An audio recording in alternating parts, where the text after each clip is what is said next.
Jésus la réponse dans ce nouveau monde.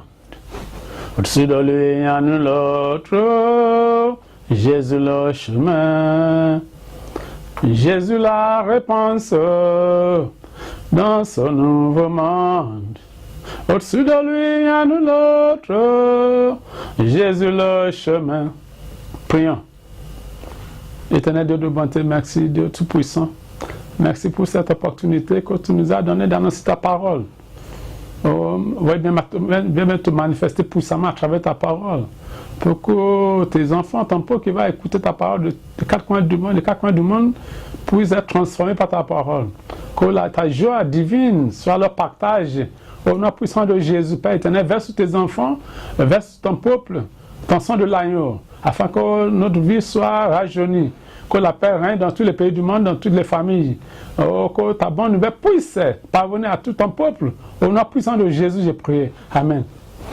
Bien-aimés dans le Seigneur, l'intitulé de cette prédication, c'est « Pourquoi faut-il annoncer la bonne nouvelle à tous les peuples ?»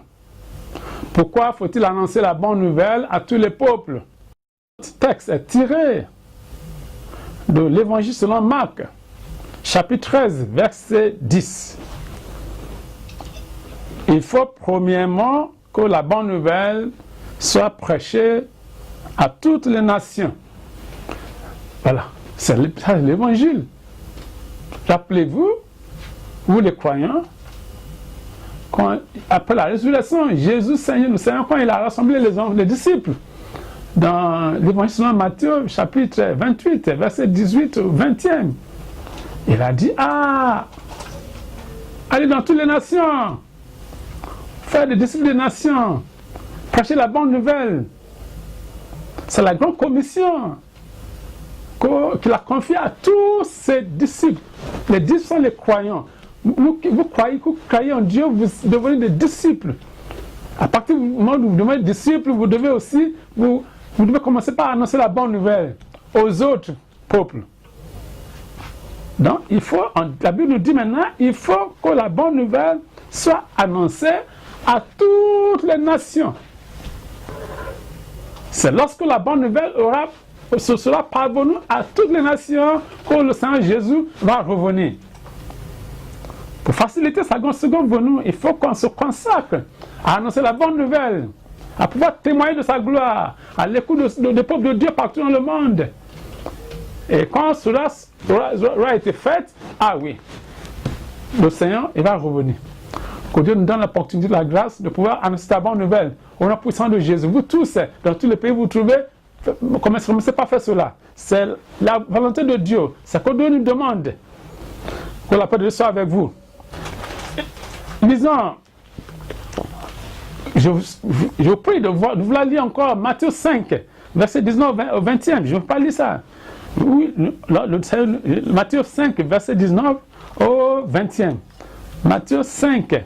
Vous savez, dans Matthieu 5, c'est les béatitudes, le sermon sur la montagne. Matthieu 5, verset 19 au 20e.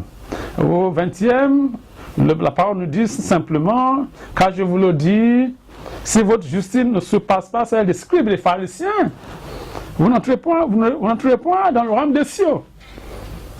Et pour que cela se fasse, la Bible nous dit qu'il ne faut pas supprimer la vérité de Dieu, il ne faut pas supprimer un iota de la parole de Dieu. Il faut que nous fassions notre mieux pour encourager les gens à mettre en pratique la parole de Dieu.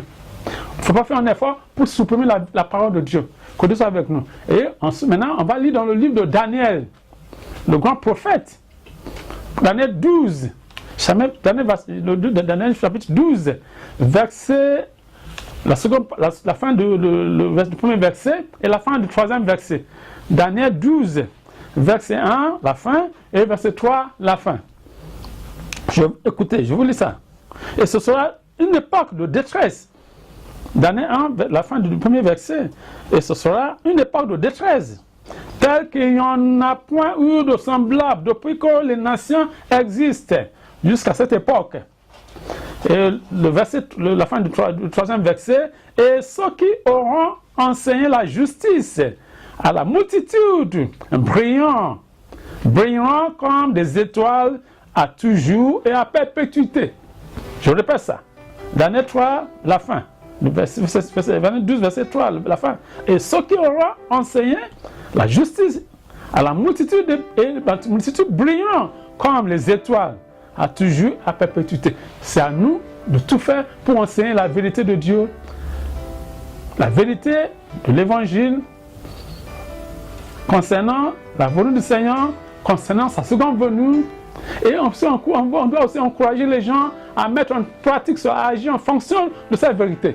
Les gens qui auront encouragé, qui auront enseigné cette vérité, qui auront encouragé les autres peuples à mettre en pratique cette vérité, ils auront un grand héritage. Ils auront un grand bénéfice à la fin des temps, dans le royaume des cieux.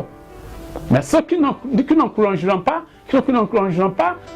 la mise en application de la vérité de Dieu, et ceux qui ne prêcheront pas la vérité de Dieu, et seront les moins petits dans le royaume des cieux. C'est ce que de la parole du Seigneur Jésus. Si vous ne commencez pas à prêcher la parole, la vérité, et encourager les gens à mettre en place la vérité, vous serez les plus grands dans le royaume des cieux. Que Dieu soit avec nous, que Dieu soit avec tous les pays. Je mène maintenant à prier pour vous qui écoutez la parole de Dieu, à force d'écouter la parole de Dieu.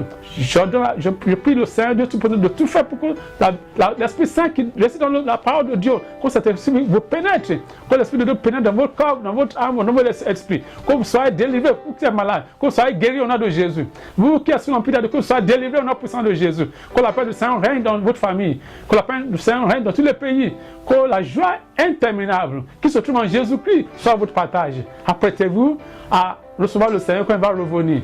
Et vous et moi, par sa grâce divine, nous compterons parmi les élus qui vont être enlevés au ciel. Au nom puissant de Jésus, j'ai prié. Amen.